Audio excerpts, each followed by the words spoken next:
नमस्कार बच्चों एवं दर्शकों, भाइयों एवं बहनों, एक बार फिर आपका Baghel sir chemistry YouTube channel में आपका स्वागत है। हमारे चैनल में बने रहने के लिए और हमारे चैनल के साथ जुड़े रहने के लिए लाइक, शेयर और सब्सक्राइब करने के लिए आपका बहुत बहुत धन्यवाद, साधुवाद, अभिनंदन। जिंदगी जिस पड़ाव से गुजरती है, सहज उस पड़ाव के साथ हमें रहना पड़ता है। बदलते मौसम में हमें हर एक पल अपने को बदलना पड़ता है। तो आज का युग है डिजिटल इंडिया। तो देखिए, गुरुओं से दूर रह करके सीखिए शिक्षाओं का आनंद। एक छोटी डिवाइस के साथ बने रहें। प्रकृति के बदलते नियम के साथ अपने को भी बदलना पड़ता है। तो इससे पिछले वीडियो में हमने बिलियन के अणसंख्य गुणधर्म पढ़े थे और बिलियन के अणसंख्य गुणधर्म के साथ उसका एक जो पहला पॉइंट है वो है वाष्प दाब में आपेक्षिक अवनमन। यानी जब हम किसी विलायक में विलेय पदार्थ घोल देते हैं तो विलायक का जो वाष्प दाब होता है वो घट जाता है। इसको हम क्या कहते हैं? विलायक के वाष्प दाब में अवनमन। तो यहाँ क्या करा है? किसी विलायक का विलयन में वाष्प दाब, किसी विलायक का विलयन में वाष्प दाब शुद्ध विलायक के वाष्प दाब से कम होता है। यानी शुद्ध विलायक का वाष्प दाब होगा तो वो ज़्यादा होगा, जल्दी क्वथन होगा। कहने का तरीका ये है। और यदि हम उसमें कोई विलेय पदार्थ घोल देंगे तो विलयन बन जाएगा और विलयन में उस विलायक का वाष्प दाब घट जाएगा। राउल्ट ने सिद्ध किया कि वाष्प दाब में अवनमन केवल विलेय के कणों की सांद्रता पर निर्भर करता है। यानी विलेय के कणों की सांद्रता यानी विलेय के कणों की संख्या पर निर्भर करता है कि उसमें कितना विलेय घोला गया है। राउल्ट ने विलायक के वाष्प दाब तथा मोल अंश में एक संबंध स्थापित किया है। वो संबंध हम इससे पिछले वाले वीडियो में भी सीख चुके हैं। वो क्या है? वो संबंध कुछ इस प्रकार था। यहाँ से P1 is proportional to X1, क्योंकि हमने विलायक को पहला घटक माना है। तो विलायक का वाष्प दाब इज प्रोपोर्शनल टू विलायक के मोल अंश के समानुपाती होता है। समानुपात का स्थान हटाएंगे तो P1 0 आएगा, जिसे शुद्ध विलायक का वाष्प दाब कहते हैं। तो अगर हम इसमें x का इधर गुणा भाग दे दें तो P1 upon X1 is equal to शुद्ध विलायक के वाष्प दाब के बराबर हो जाएगा। चलिए आगे देखते हैं। विलायक के वाष्प दाब में अवनमन जो होता है, कमी क्या आएगी? कुछ कमी आ जाएगी। वो कमी क्या है? डेल्टा P1 निम्न प्रकार है। यानी पहले विलायक का वाष्प दाब क्या था? पहले विलायक का वाष्प दाब हमारा ये था और बाद में विलायक का वाष्प दाब क्या हो गया? P1 0 माइनस शुद्ध विलायक के वाष्प दाब में से विलयन के वाष्प दाब घटा देंगे तो वो विलायक के वाष्प दाब में अवनमन किसके बराबर हो जाएगा? डेल्टा P के बराबर आ जाएगा। क्योंकि हम विलायक की बात कर रहे हैं तो हम यहाँ लिखेंगे P1, क्योंकि हमने विलायक को वन घटक माना है। तो क्या हो गया? Delta P1 is equal to P1 0 minus P1। समीकरण नंबर इसको 1 डाल लिया, समीकरण नंबर इसको 2 डाल लिया। वो कह रहा है समीकरण 1 से P1 का मान समीकरण 2 में रखना है। यानी ये हमारा यहाँ पर ऊपर वाला जो P1 है, इस P1 का मान हम यहाँ रख देंगे तो हमारा समीकरण क्या बनेगा? Delta P1 is equal to P1 0 minus P1 0 X1। हमें बताया कि यहाँ पर भी P1 0 है, यहाँ पर भी P1 0 या P1 नॉट कह सकते हैं इसको। तो हम क्या करेंगे? P1 नॉट या P1 0 हम बाहर ले लेंगे तो क्या बना हमारा? Delta P1 is equal to P1 0 1 minus X1। हम जानते हैं कि 1 minus X1 is equal to X2 के बराबर होता है।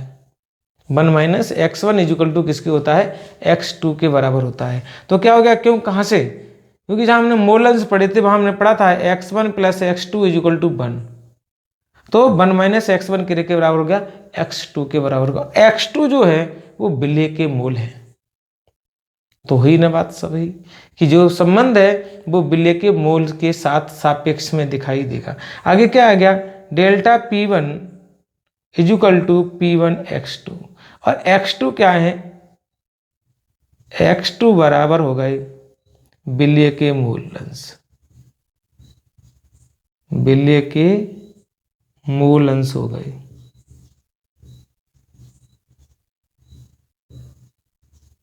तो जो अवनमन है वो विलेय के मूल अंश के समानुपाती है। यहां क्या करें हम, यहां थोड़ी देर के लिए इस समीकरण को यहां लेके आ गए हम। क्या लिखा है, P1 delta P1 zero is proportional to x1 2 हो जाएगा। क्यों, क्योंकि हमारा ये क्या है, समानुपात का साइन था जो हमने पीछे लिख रखा था। तो delta P1 zero is proportional to x2 के हो जाएगा। तो नहीं करेंगे, कोई बात नहीं, आगे देख रहे हैं क्या, delta P1 equal to P1 zero x2, ये मैंने आपको बता ही दिया। P1 का ऊपर नीचे भाग दे दिया तो क्या होगा, delta P1 upon P1 zero equal to किसके हो गया, x2 के रह गया। अब P1 जीरो का हमने देखो, डेल्टा P1 बराबर क्या है, P1 जीरो माइनस P1, ये वैल्यू हमने डेल्टा की जगह रख दी। तो P1 zero minus P1 upon P1 zero equal to किसके हो गया, x2 के हो गया। तो ये जो है आपेक्षिक अवनमन यानी वाष्प दाब में आपेक्षिक अवनमन इजुकल टू किसके हो गया, विलेय के मूल अंश के बराबर हो गया। तो कितना कमी आएगी, वो विलेय के मूल अंश के बराबर आ गई। आगे देखिए क्या कह रहा है, P1 zero minus P1 upon P1 zero जो कि वाष्प दाब में आपेक्षिक अवनमन है।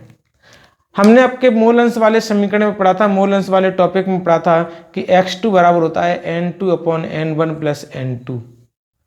x2 बराबर क्या है, n2 upon n1 plus n2। तो क्या हो गया, W2, अब मूलों की संख्या कैसे निकालते हैं, हमारे पास मूलों की संख्या जो होती है वो होती है भार बटे अणुभार। क्या होती है, भार बटे अणुभार, जो कि मैंने आपको पीछे बता रखी है।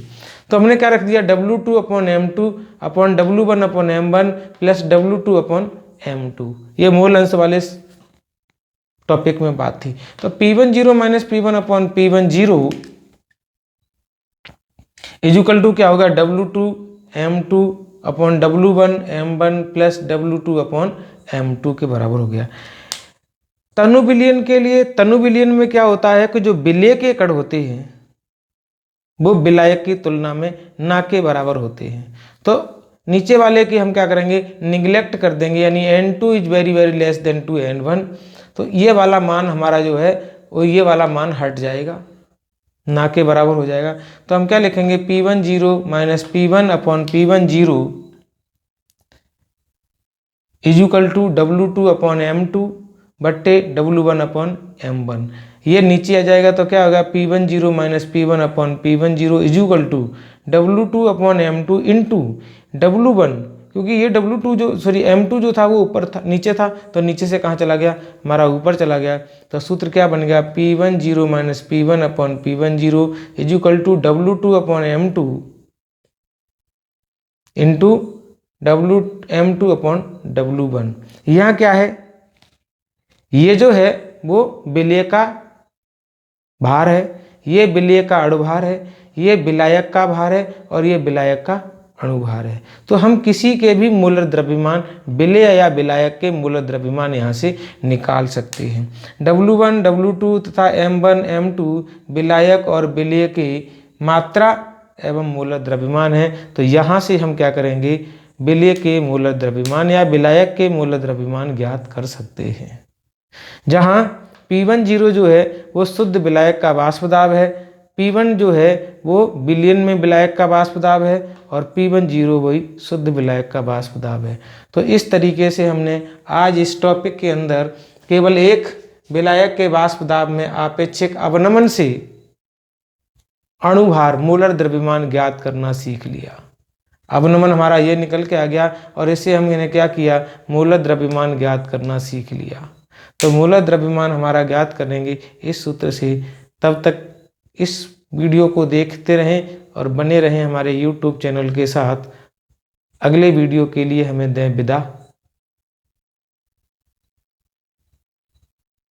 धन्यवाद। जय हिंद, जय भारत। हमारे वीडियो यूट्यूब चैनल में जुड़े रहने के लिए, बने रहने के लिए बहुत बहुत धन्यवाद। हमारे यूट्यूब चैनल को लाइक, सब्सक्राइब और शेयर करते रहें।